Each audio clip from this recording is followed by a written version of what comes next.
Imagine yourself on an ordinary day when suddenly the sky turns into a terrifying scene. Flames and sulfur begin to fall like a blazing storm, resembling the eruption of a massive volcano. In mere moments, an entire city is engulfed with no chance of warning or escape. Today, in our story, you will witness how God destroyed an entire city because of the sins committed by its inhabitants. Sodom and Gomorrah were part of a group of 5 cities in the plain of Palestine, located in the lower valley of the Dead Sea, which is now submerged. The area was roughly circular and is called Kikar in Hebrew, meaning basin. This location was privileged, providing easy access to large water reservoirs, the Jordan River and the Dead Sea. Its proximity to important trade routes also explains why Sodom likely flourished between 3500 and 1450 BC. However, its immoral, violent, and uncompassionate behavior led to its destruction. The Bible tells us that the Lord heard a growing outcry against the cities of Sodom and Gomorrah. The sins committed there were too grave to be ignored. Determined to investigate, God declared, "I will go down and see if what they have done is as bad as the outcry that has reached me. If not, I will know." With these words, 2 angels in the form of men set out for Sodom to observe it.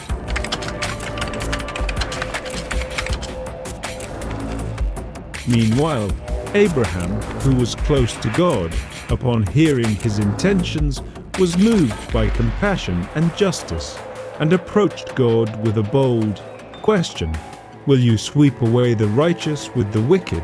He proposed a daring negotiation. If 50 righteous people were found in the city, God would spare Sodom for their sake. Struck by Abraham's plea, the Lord agreed. But Abraham, not satisfied, continued to reduce the number. What if there are 45, or 40, or 30, 20, 10? Each reduction revealed Abraham's deep intercession, demonstrating his faith and God's justice. Finally, God agreed to spare Sodom if at least 10 righteous people were found there. At dusk, the 2 angels arrived at Sodom's gate.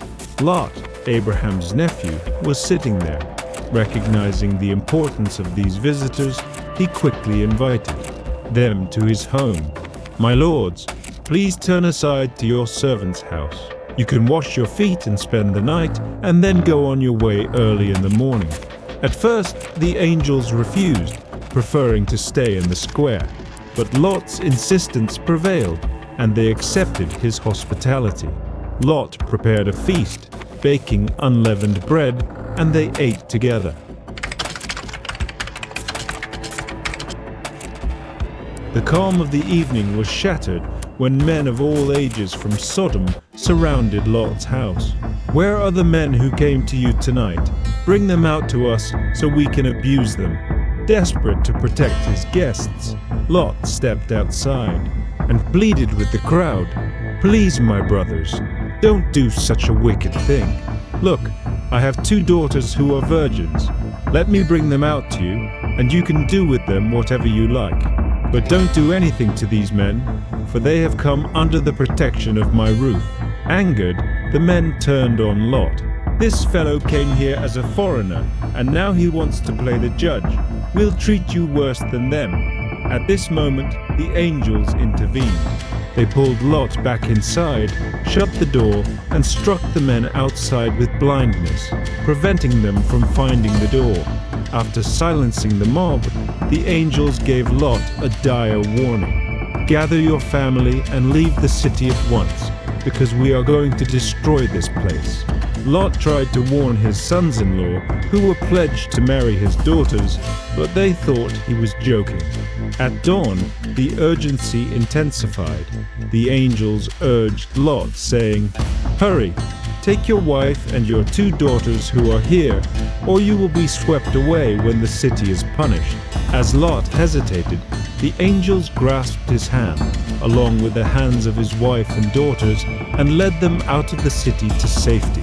They instructed them clearly, "Don't look back and don't stop anywhere in the plain. Flee to the mountains, or you will be swept away."